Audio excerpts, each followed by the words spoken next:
Cinema துறையில பல பிரச்சனைகள் இப்போ வரைக்குமே இருந்துட்டு இருக்கு. நடிகர் சங்கமா இருக்கட்டும், இல்ல தயாரிப்பாளர் சங்கம் அப்படின்னு சொல்லிட்டு அவங்களுக்கு என்னென்ன பிரச்சனைகள் இருக்கோ பல விஷயங்கள கோரிக்கைகளாவும், போராட்டங்களாவும் வந்து சொல்லிட்டு இருக்காங்க.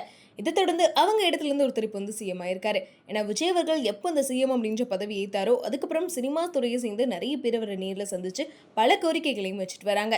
நடிகர் சங்க நிர்வாகிகள்ல ஆரம்பிச்சு நடிகர் கமல்ஹாசன் வரைக்குமே அவரை நேர்ல சந்திச்சு வாழ்த்துக்களையும் சொல்லியிருக்காங்க.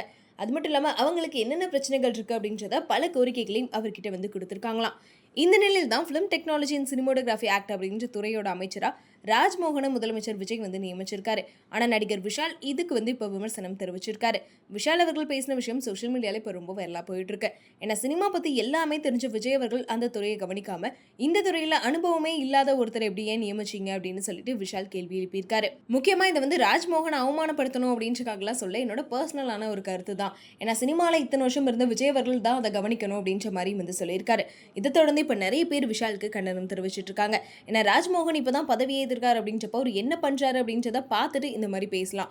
ஆனா அவர் வந்து இன்னும் எதுவுமே ஸ்டார்ட் பண்றதுக்கு முன்னாடியே எப்படி விஜய் அவர்களோட முடிவுல வந்து குறுக்கிடுறீங்க, எதுக்காக இந்த மாதிரி வந்து கொஸ்டின் பண்றீங்க அப்படின்னு சொல்லிட்டு அதே மாதிரி இப்படி டைரக்டா ஒரு அமைச்சரை தாக்கியிருக்க வேண்டாம் அப்படின்னு சொல்லிட்டு விஷால் அவர்களுக்கு நிறைய பேர் கண்டனம் தெரிவிச்சிட்டு இருக்காங்க. முக்கியமா நடிகர் அருண் விஜய் அவர்கள் வந்து விஷாலோட பேரை குறிப்பிடாம மறைமுகமா கண்டனம் தெரிவிச்சிருக்காரு.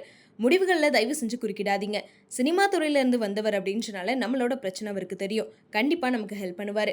அவரோட முடிவுக்கு மரியாதை கொடுங்க. என்ன நடக்குது அப்படின்றத பார்ப்போம். இப்போதைக்கு எதுவுமே முடிவுக்கு வந்துடாதீங்க அப்படின்னு சொல்லிட்டு அருண் விஜய் பதிவிட்டிருக்காரு. இந்த விஷயமும் இப்போ சோஷியல் மீடியால ரொம்ப வைரலா போயிட்டு இருக்கு. ஏன்னா அருண் விஜய் அவர்கள் விஜய்க்கு சப்போர்ட் பண்றதுனால நிறைய பேர் வந்து அருண் விஜய் அவர்களை பத்தியும் பேசிட்டு இருக்காங்க. முக்கியமா விஷால் அவர்களோட இந்த கருத்துக்கு பல பேர் வந்து ஆதரவு தெரிவிச்சாலும் பல பேர் விமர்சனங்களையும் வச்சுட்டு இருக்காங்க. இப்பதான் ஸ்டார்ட் பண்ணியிருக்காங்க அப்படின்றப்போ இதுக்கப்புறம் என்னென்ன விஷயங்கள் பண்ண போறாங்க, என்னென்ன மாற்றம் வரப்போகுது அப்படின்றத வெயிட் பண்ணி பார்க்கலாம் அப்படின்னு சொல்லிட்டு இவங்களோட முழு ஆதரவையும் இவரோட முடிவுக்காக கொடுத்துட்டு இருக்காங்க. ஸோ நீங்க இதை பத்தி என்ன நினைக்கிறீங்க அப்படின்றத மறக்காம கமெண்ட்ல சொல்லிருங்க.